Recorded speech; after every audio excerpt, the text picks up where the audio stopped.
Welcome into the DNVR Avalanche podcast presented by DraftKings Sportsbook. Use code DNVR when you sign up for a new account to get amazing odds boosts every single day. I don't know if you've heard yet, but we now are in the diehard era of DNVR.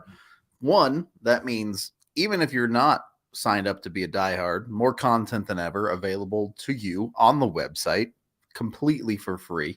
So go check out the site if you haven't been in a little while. You can get access to all the stuff Jesse writes, all the stuff Megan writes, AJ, my videos, of course. We got you fully covered. And there's never been a better time than today to become a diehard. It is Black Friday. There are some shirts that we are essentially giving away at this point. So up to 90% off at the DNVR Locker, DNVRlocker.com. Highly recommend you go check it out and buy yourself some dope shirts. The new Broncos shirt just came out today. I know Broncos fans don't have a lot to be excited about, but a new shirt is way cooler than anything they're going to do on the field. So highly recommend the Bones shirt as well. Absolutely amazing. All sorts of good stuff out there. Highly recommend. As you can see, Allie showing us the amazing merch you can get.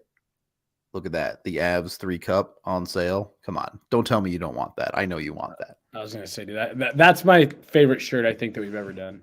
It's the so long sleeve is so comfy. There you go. Yeah. I've become a long sleeve tee guy in the last few years. Not all the time, but it is nice to get some long sleeves going in there every now and then.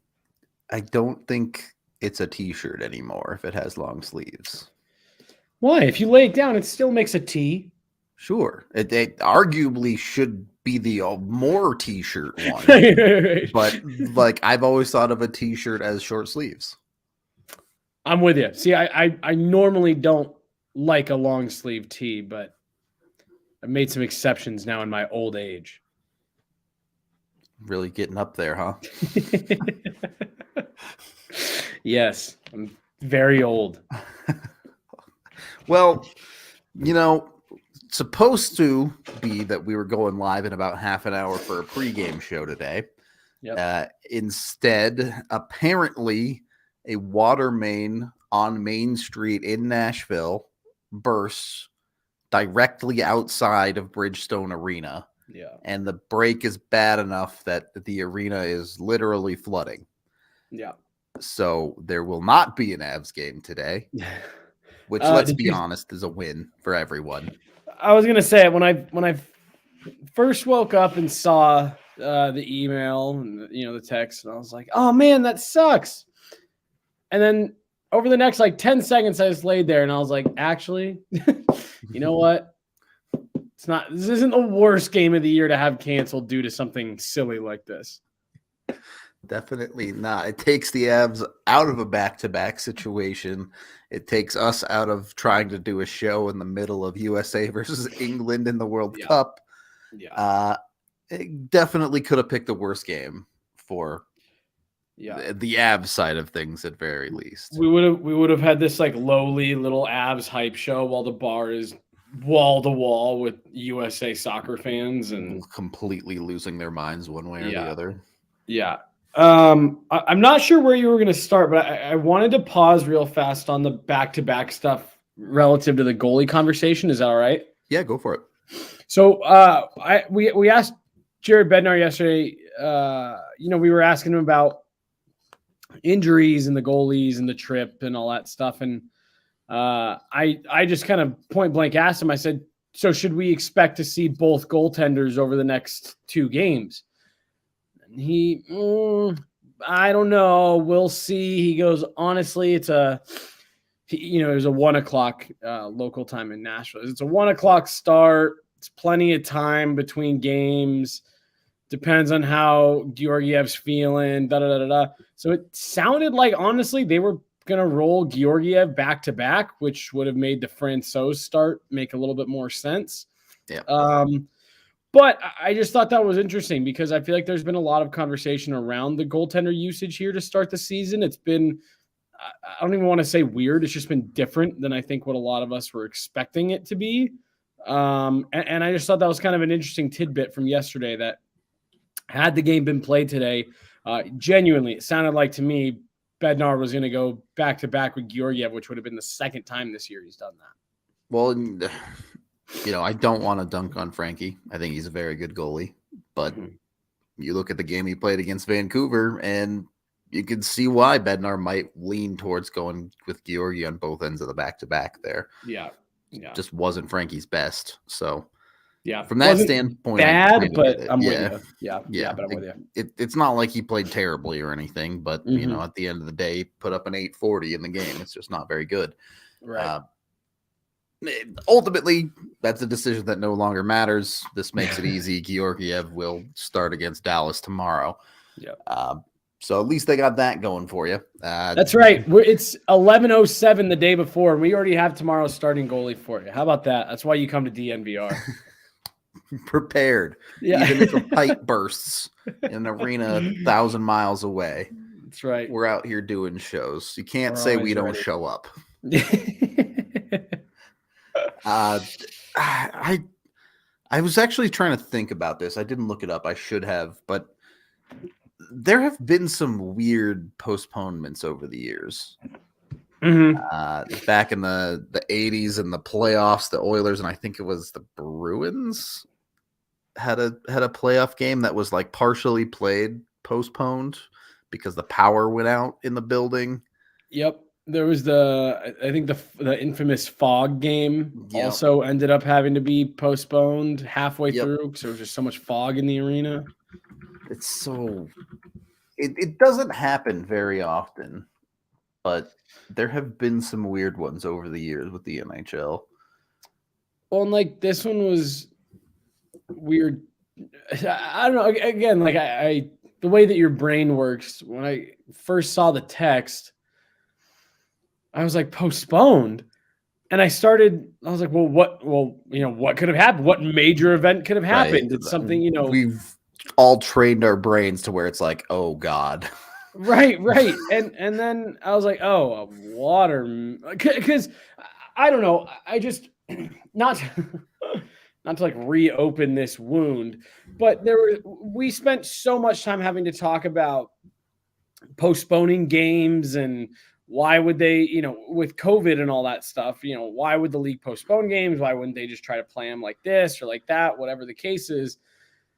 And one of the things that I learned through all of that is the league does not take postponing games lightly. Like that is a lot of money. They lose a lot of money. Yep. It costs them money to have to make that game up. When you consider tickets and finding another place in the schedule and the trap, like it's a big deal to postpone a game, not just by like a couple hours to get something cleaned up, but like to say, no, it's not being played. We don't know when we're going to play it again. So yeah, like you said, your brain just kind of the last 3 years is just like your brain goes to the worst case possible. Like what happened for them to do this? Good one by Drew here. The night the Jumbotron just fell out of the sky in Buffalo. It was like a relatively like a brand new Jumbotron. Yeah, well, like right. And that one's like, thank God it happened when nothing was actually going on. No kidding. No kidding. But yeah, first hearing it's postponed, like you said, you're trying to rack your brain because you're like, well, COVID outbreak doesn't happen overnight like that. You usually have one or two positives and then a couple more and things like that. So it doesn't seem like it would be that. And then you find out it's the water main. Well, and I do want to maybe expand on that a little bit further because the NHL has also played games before in which it's not they've said no fans, but like whatever, yeah, right, yeah, and so the fact that this water main break is apparently bad enough that, to what you said a minute ago, Rudo, not only is it flooding the arena, it's obviously impacting either the locker rooms, the actual playing surface itself, because I also wouldn't have been fully surprised to see the NHL, if it was a certain, if it was a certain way saying, okay, well, we're going to play the game, but we can't have fans in the stands or, whatever. But yeah, postponing a game is no small thing. regularly see games get played with like a fire alarm going off in the building. It's hard to postpone a professional sporting event in this country. Yeah. It costs someone a lot of money. Yeah. So I'm sure there are pictures out there. I haven't had the chance to look them up, but I've actually only seen like 3 kind of blurry, shitty like cell phone videos of I've seen Allie's got. Let me pull them up. There you go, Allie on the case. Yeah, I was gonna say classic Allie. Just it's chaos around the bar. There's 9 different shows going on. She's like, oh, actually, I have this photo/video of the water main breaking. Yep. What? We're a sports company, and I have this random video of anything but sports. Cool. Bring it right up. Yeah. No, it's just. I mean, I guess we can talk a little bit about maybe this is good for the Avs. In the short term, I think so. Any day that you can get an extra day of rest where you're not having to, I mean, shit. Now I'm sitting here thinking about it. This would have been the second year in a row where the Avs would have gone into Nashville. I mean, I guess last year they had like 15 skaters available for the game, but this would have been the second year in a row the Avs rolling to Nashville with a nothing roster. Yeah, I mean, that's the main concourse. And that's full standing water for sure. That dude is crazy for doing that. And I mean, look, you can no kidding, that's disgusting. You can see the ripples in the water down the way a little bit here when he turns around. That's deep. Yeah, right there. That's too much water. Yeah. So I mean, that makes sense. Seeing that the couple pictures that I saw. It literally looked like that. Like a lot of the water was coming from, I think, like you said, Rudo. I mean, right outside, if not from the Bridgestone parking garage. Yeah. And I mean, if it's making its way into the building to that level, it's not happening. Yeah. No, you can't have people. And I'm also sure, it's a humid climate down there. I'm sure that having all that water, all that moisture in there is messing with the humidity in the air, which messes nightmare with the in ice. that building. Yeah. Okay. These are the So that looks like it's coming out of Bridgestone Arena. Yeah, I mean, almost. That's not Main Street. That's in the building. Yeah, that's a door. The water's coming through the door cracks. Through the door. Okay, so it's flooding inside the arena so much that it's spilling out onto the street and onto Main Street. I think so.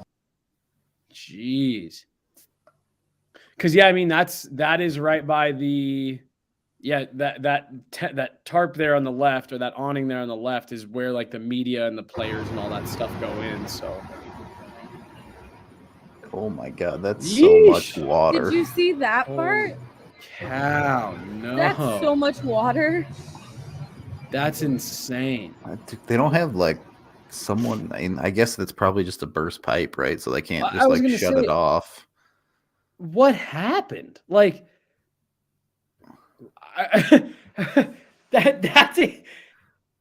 not a leak. That's a.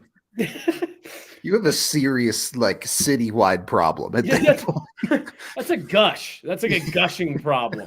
It's not we had a pipe burst. It's just no. Slap some flex tape on it. It'll be fine. Yeah, dude. Yeah. Where's a Flex Seal guy when you need him? We got a fucking game to play. It wasn't there quick enough, obviously. Yeah. He's making boats out of doors. Can't get down to the arena. We're gonna need a boat to get to that leak. Jesus, you're gonna need a door boat. Wow, that's nuts. That exceeds what I was expecting, and now I guess that makes sense why they were we can't play. Yeah, we're not playing a game when that much water is shooting out of your arena. Yeah, holy smokes, that's nuts. That's crazy. Anyway, on that note, we are brought to you by Breckenridge Brewery, the official beer of DNVR. You might need a few if you're working in Bridgestone Arena right now. No kidding. Go get yourself some. You can find them you can find them with the Breck Beer Locator online at breckbrew.com. We're also brought to you by DraftKings Sportsbook. You can use code DNVR when you sign up there. You can bet $5 on any NHL team to win their next game, and you get $150 in free bets. You got to use the new account. You got to use the DNVR code to do that. As far as I know, you can't bet on a pipe busting in an arena yet. On if the game gets postponed or not. Yeah, the tough bet to find that one. But anything short of that, anything going on in the arena, you can pretty much bet on. So go check it out on DraftKings. I've been doing pretty okay at the World Cup, actually. Been making a little bit of money here and there. So might want to get in on it while the World Cup is still going on. Again, check them out at DraftKings. Use the DNVR code when you sign up for a new account. Must be 21 or older. Colorado only. Other terms, restrictions, and conditions apply. See DraftKings.com/sportsbook or the show notes down below for details. Of course, if you have a gambling problem, call 1-800-522-4700. Second period of the DNVR Avalanche YOLO cast that we're doing here. So the game is postponed. Yeah. Is it good for the Avs? Sure, I guess. More than anything, they don't have to play a back-to-back. I don't really think it helps them get healthy or anything, but yeah. So let me I want to just interject something here in that light. We were talking to Jared yesterday. Damn, I just got sent a picture by Montana Mike on Twitter. Just a great all-around dude. Allie, I'm going to send this to you because it's a picture from where the TV crew trucks normally set up. And, yeah, you can't set up trucks there. Swimming pool levels. Yeah. But, we were talking to Jared yesterday. Sampo Ranta, Anton Bleed called up. We were asking him a little bit about all right. Is it Olesen or Olausen? I hear both. Okay. All right. That's how I typically say it, but I hear both constantly. Every single Swedish announcer calls him Olausen, so I'm assuming it's Olausen. Okay. Perfect. We were asking about him and the Rampo, Sampo call up, all that stuff, and just kind of what are you seeing? And first and foremost, he did say that had Olausen come out and really kind of, excelled in that game against Vancouver a couple nights ago, they would have kept him around. But they wanted to get a quick look at him, gauge his development.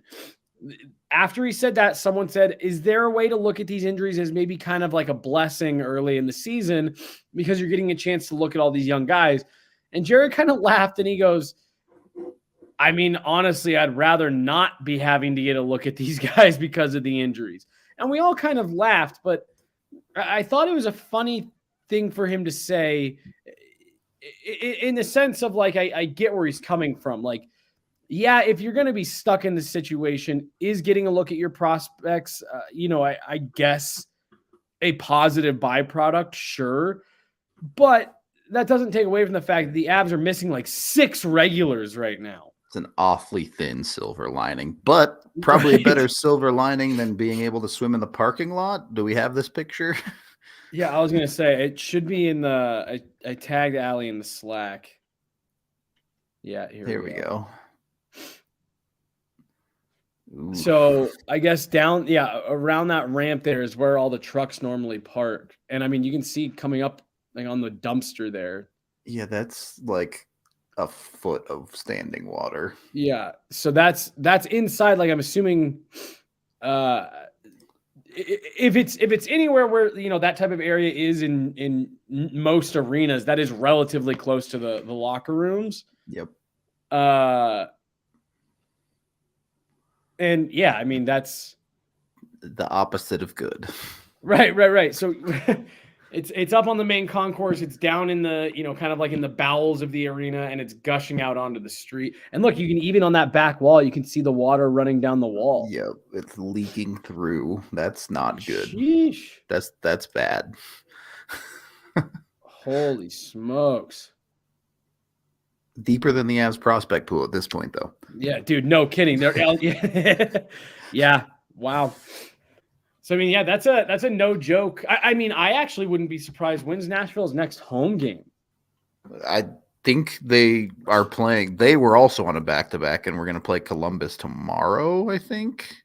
Yep, at home. I Not wouldn't be shocked happening. at all if that one gets postponed as well. Yeah, not looking great. They got a few days. Wow, they actually have a weird fucking break after that, Nashville. Yeah, all right. So they have 2 games at home, and then they've got 4 days off, and then a game on the road. So I imagine these next 2 games are probably postponed, and then after that, they're good to go. But I won't lie, even with like all of our jokes about it must be pretty bad, it's worse than I thought. Yeah, I wasn't expecting that much water, I guess. Yeah. Like I know people will see especially like the 1 inch or whatever it was on the concourse. To have 1 inch of water on the ground in a building that big, like people are not going to understand how much water that actually is. Like, that's a great point. So it's a lot. Great point. Yeah. Back to the prospects, though. Yep. Sure. Is it a silver lining that they get opportunities to watch dudes like Oscar Olausson? Definitely. And I'm happy that the dude gets to make his NHL debut. I'm happy for the opportunities other guys are getting. Like, it looks like Sampo will get another look here. Yep. But it's genuinely the Avs are down 5 forwards. Yeah. That you would have in a healthy lineup right now, depending on how you feel about Ben Myers. Right. And then still down a starting defenseman as well. Yep. Yeah. Well, and you know, again, like it's great that Ranta has gotten now a couple call-ups and is getting the chance to make an impact. Martin Kaut, it's great that he looks like he's starting to figure out the NHL game and how to adapt his game to different roles and kill penalties, and his defensive game has come a long way. He had a shot in that last game that he made a really nice move entering the zone. And you could almost tell that he was like, ooh, that was a nice move. I'm feeling it a bit. And he tried to pick a corner and put the puck 3 feet wide. And it's like, it's still coming. It's still one step at a time, bud. Yeah. But, it's great to see that he's finding his game enough and he's getting enough confidence that's what Jared Bednar always talks about, right? If these guys put in the work, they'll eventually find themselves in situations where the skill can take over. So you're starting to see that with Kaut. That's all great. But you would rather have one of those guys fighting to carve out a spot there and a fully healthy lineup or a mostly healthy lineup. And this is the one thing that I always like to make sure we come back to.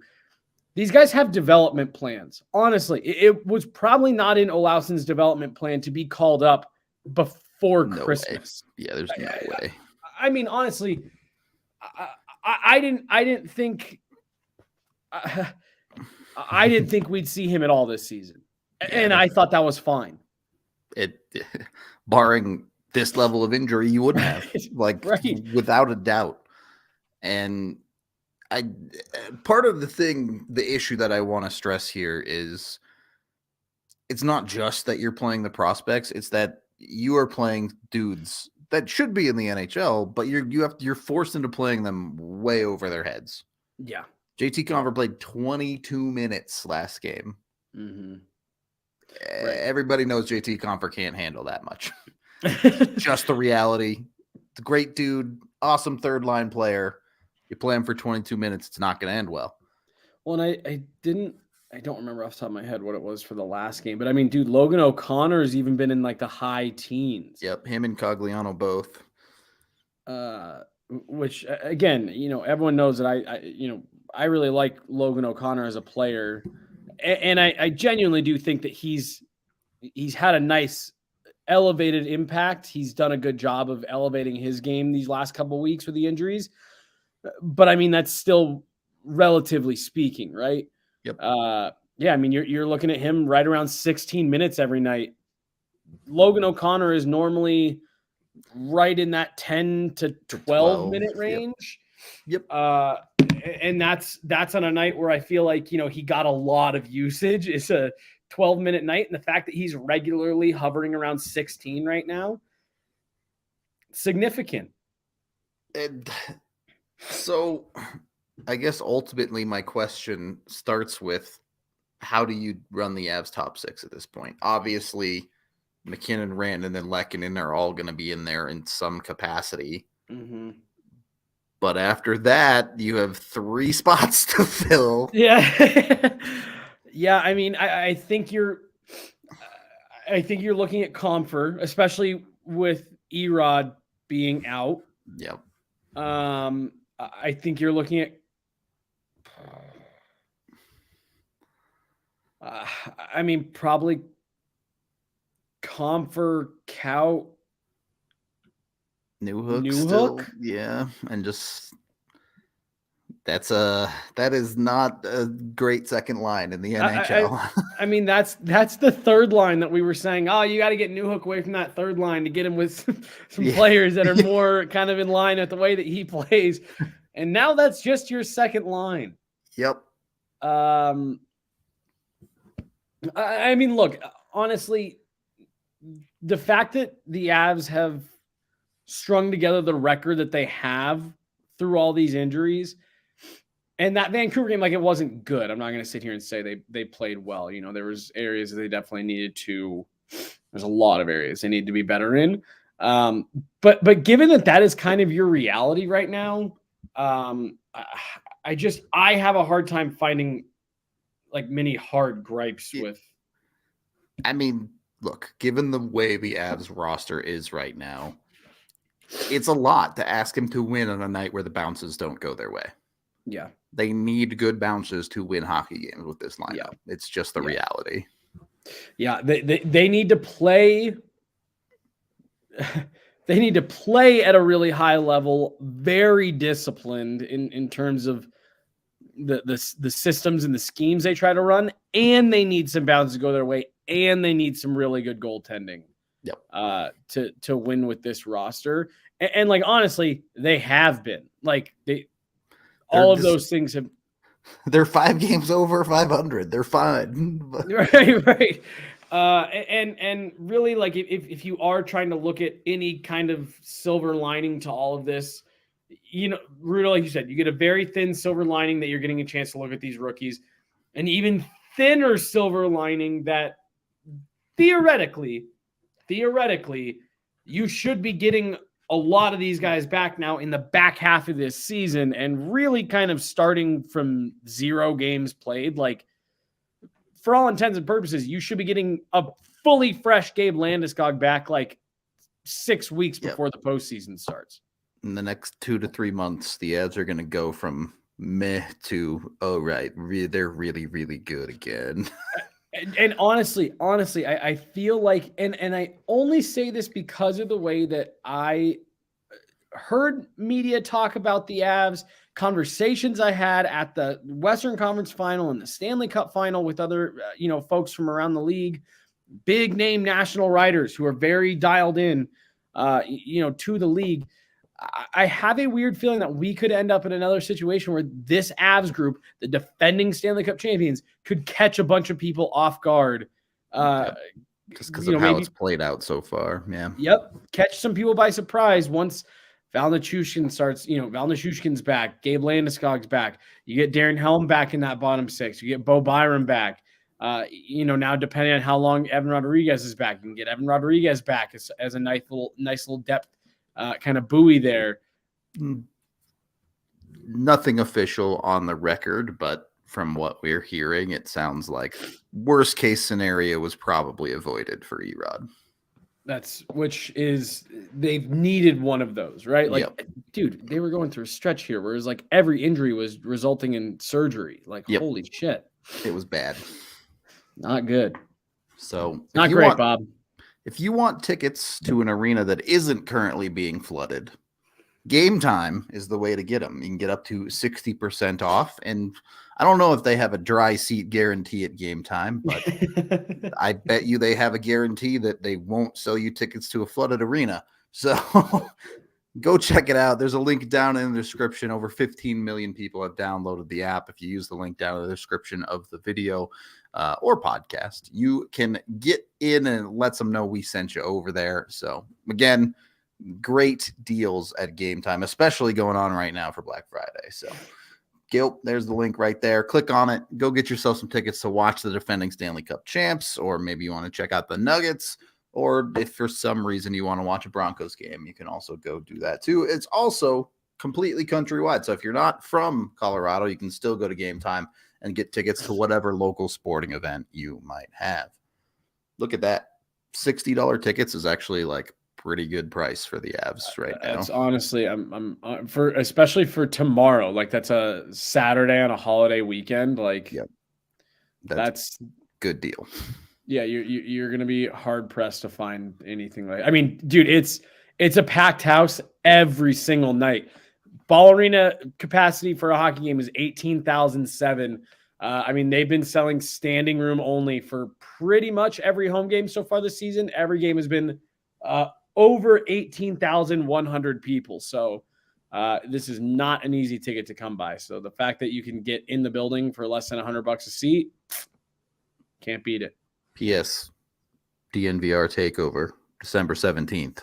Tickets are going very quickly. We have an extremely limited amount. So if you want to get on the party bus and you want to come vibe with the DNVR gang for a hockey game and my birthday, by the way, December 17th, you can go get your tickets at thednvr.com. If you're a diehard, just go in there and get it all hooked up. Even if you already have tickets to the game, we are selling bus tickets as well if you just want to join us on the bus. So, and there you go. 20% off Black Friday and Cyber Weekend discounts when you are a diehard. So if you want to sign up, help support us directly a little bit as a diehard, you get that. You get a bunch of other awesome perks as well, like discounts at the bar, and then Black Friday deals. Spend $75 and get a $15 gift card just for being awesome.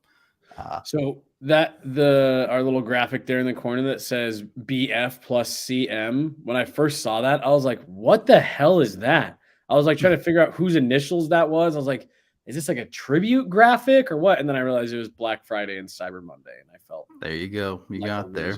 Yeah. Took me a now minute, tell me what AC there. Network is for. Yeah. I won't lie. It also took me a minute to, I was like, AC, what? I was like, what are all these initials?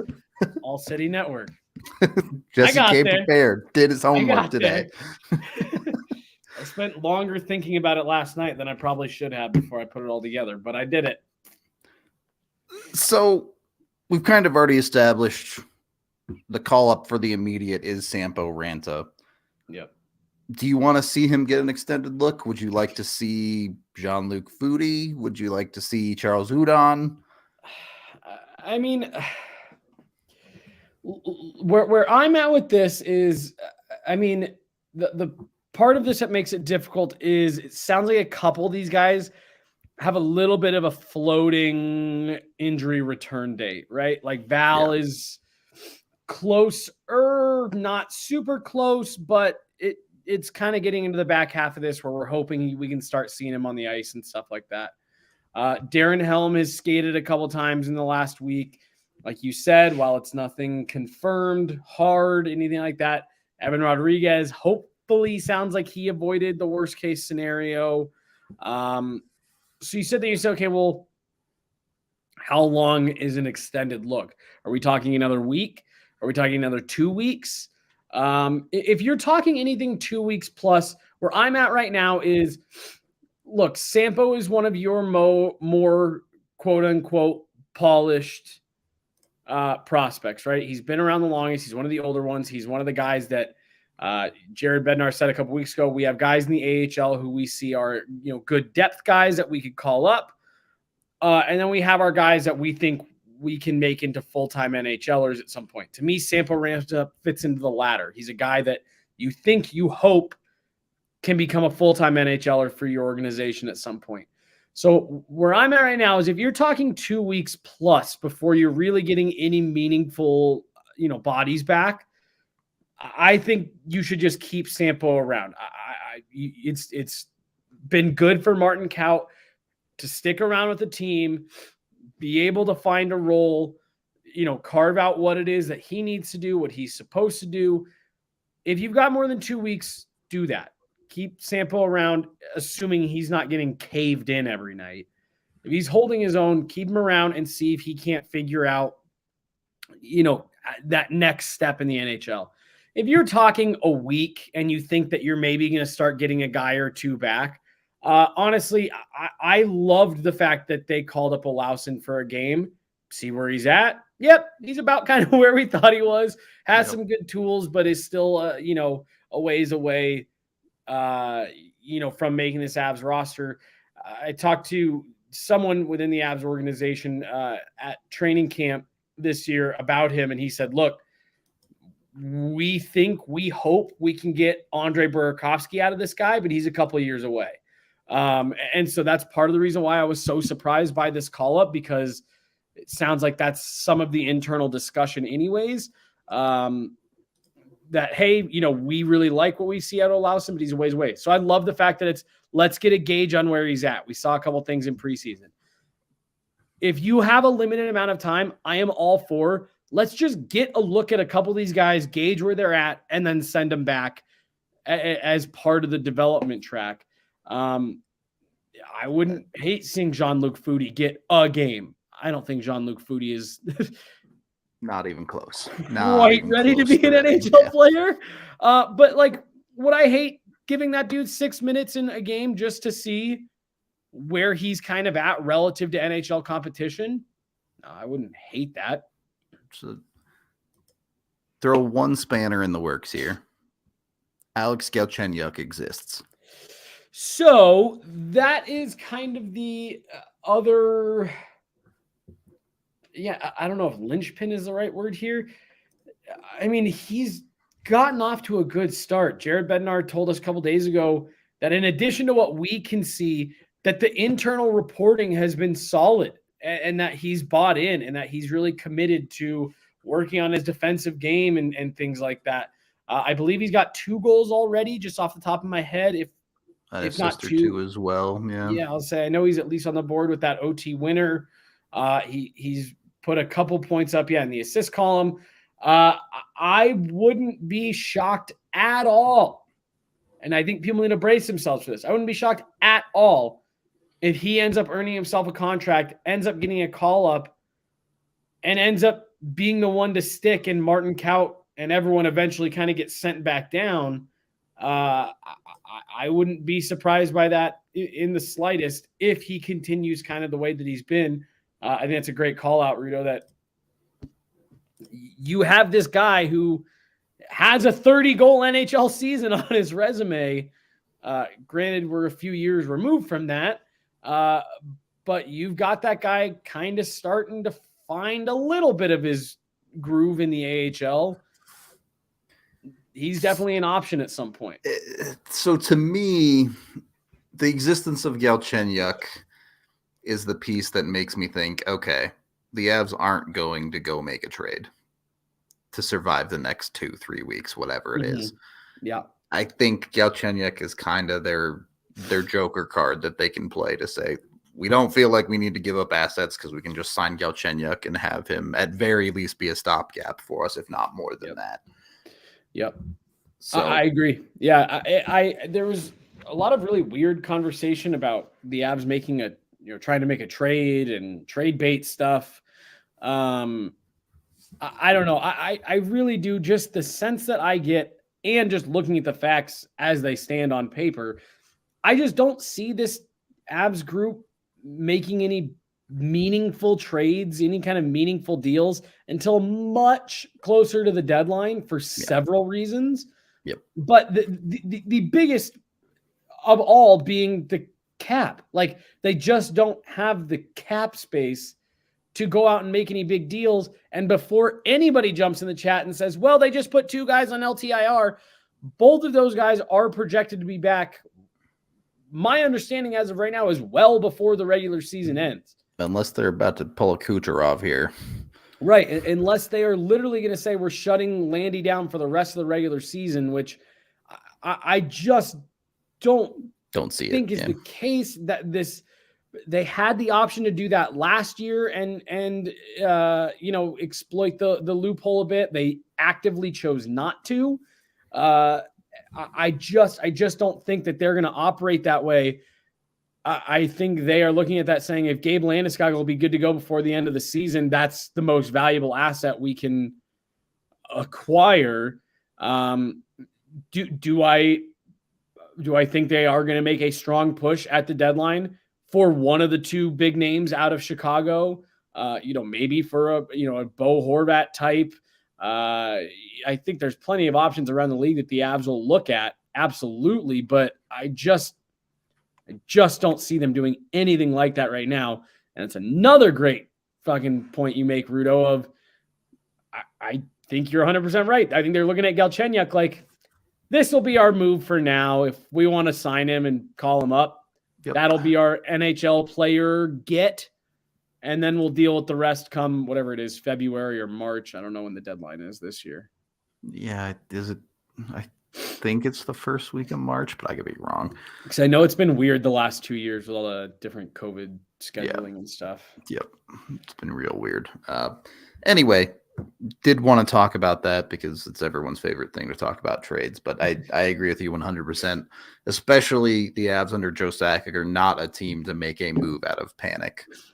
Yeah, no, if there's one thing we have learned about Joe Sakic, the GM, it's that dude's got patience. Yep. March 3rd is the deadline this year. So, I mean, really, barring something, I think completely out of left field, I don't think the Avs get into any serious trade talks until the back half of February. Honestly, I mean, you're talking about smaller cap hits at that point.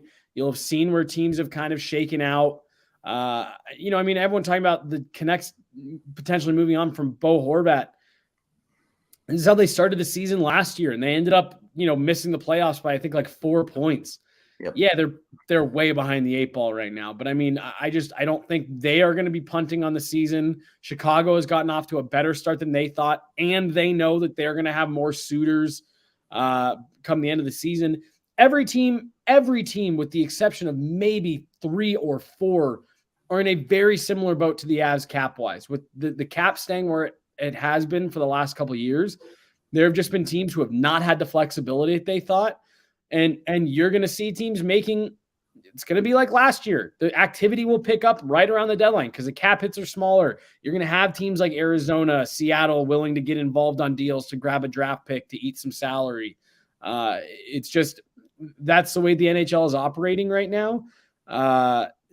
You're not going to see anything meaningful for quite a few months. Like I said, barring something way out of left field. If the Avs were actually going to pursue a Bo Horvat right now, you would need a lot more than Oscar Olausson and some draft picks going back just to make that work money-wise. Like, it's not possible for it to work. There are only 8 teams in the league with more than $2 million in cap space, and one of those is the Minnesota Wild, which means that cap space is fake. Right. Which is actually funny because they just gave away a $2 million player. Yep.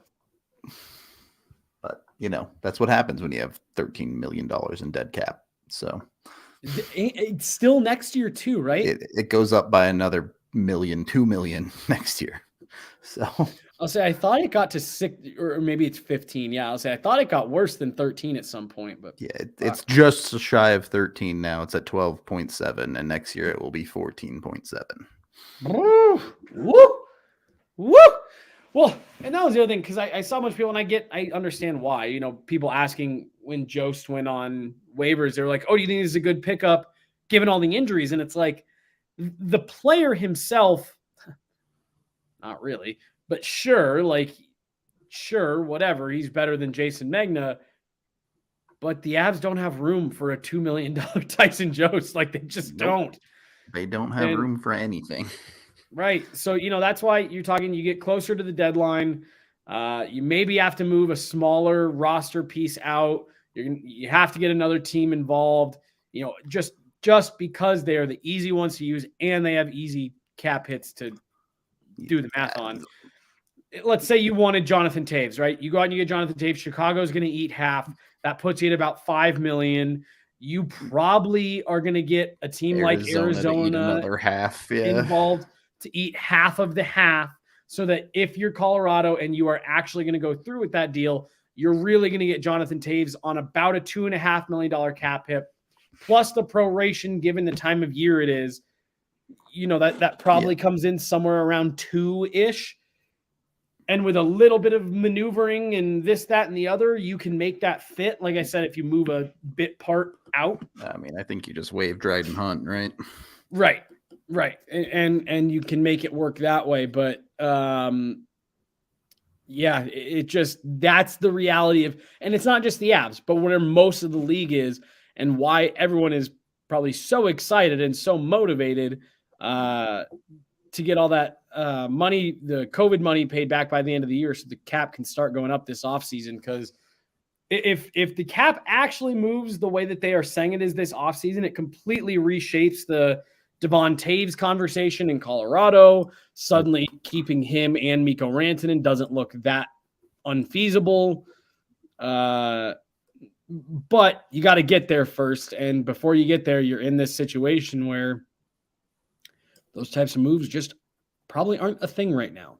It's tight. It's going to be a weird deadline this year. There are 18 of the 32 teams in the league are above the salary cap right now. So it's going to be hard to maneuver. We'll put it that way.